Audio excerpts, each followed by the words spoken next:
Barrick, the world's largest gold miner, used to hedge its production, meaning there were times when it sold gold for less than the market price. But last year, Barrick ended that hedging program because it believes gold has nowhere to go but up. So far, that's been a good move. Gold was trading at about $1,000 then. Today, it's setting new records, near $1,250 an ounce.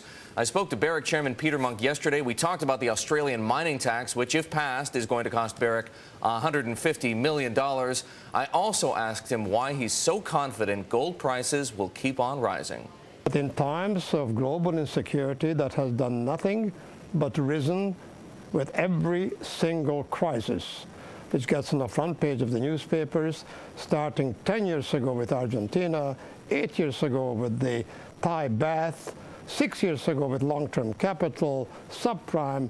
I mean, you go on, and now finally it hit the euro.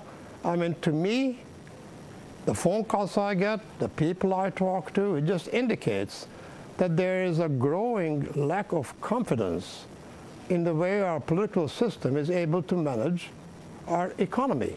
We just don't seem to be able to cover the expected demands of the population within the democratic system. Peter, let's talk for a moment, though, about numbers. Would you scoff at forecasts that see gold hitting $1,500 an ounce by the end of this year, or possibly even $2,000 an ounce by the end of next year? Erik, I'll give you 6 gold bugs. Ask them.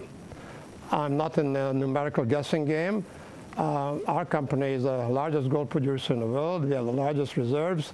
Our job is to foresee the trends and anticipate those trends. That makes and I think we are able to do that, but we can't put numerical values on each and every 6 months.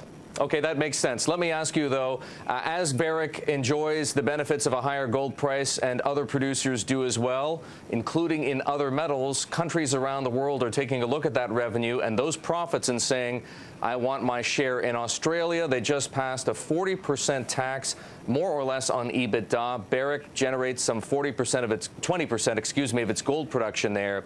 How do you counter the influence, the desire, the demand of countries like Australia for a greater share of your profits? That's a very valid question, and you know, you must see both sides of the arguments. Governments throughout the world are squeezed for money. God only knows.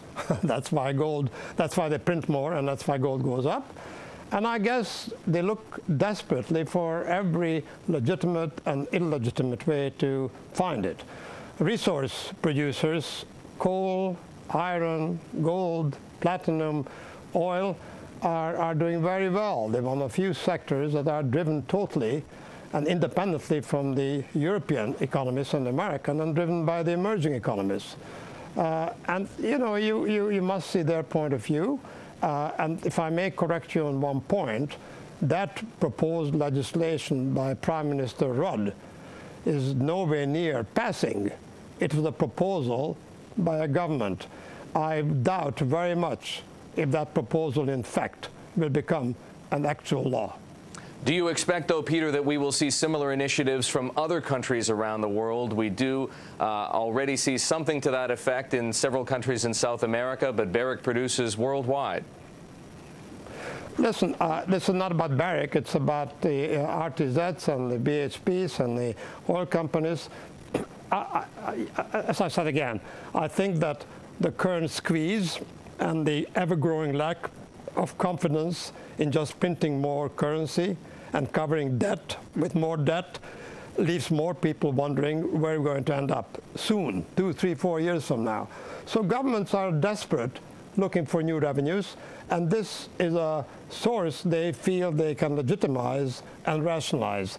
How far it's going to get, I'm unable to guess, but whoever passes the law, every miner will suffer the same, and ultimately the cost again will be borne by the public.